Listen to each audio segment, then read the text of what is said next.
হয়।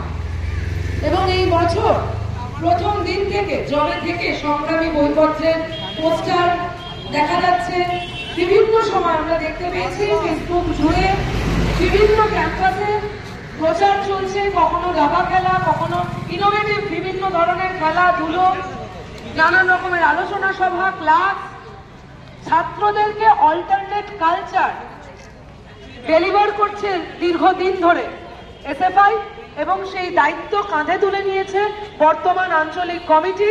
এবং এখন দেখে গর্ব হয়, আমরা যারা এখনো বিশ্ববিদ্যালয়ের সঙ্গে অন্যান্য ভাবে জড়িত আছি, দেখে গর্ব হয় যে ইউনিয়ন রুমগুলো তারা তালা দিয়ে দিতে পেরেছে, কারণ ইউনিয়ন আর বৈধ নেই। কমন রুমে অল্টারনেট ইউনিয়ন চালাচ্ছে এসএফআই, যেই কমন রুমগুলো নানান ধরনের অসভ্যতার, নানান ধরনের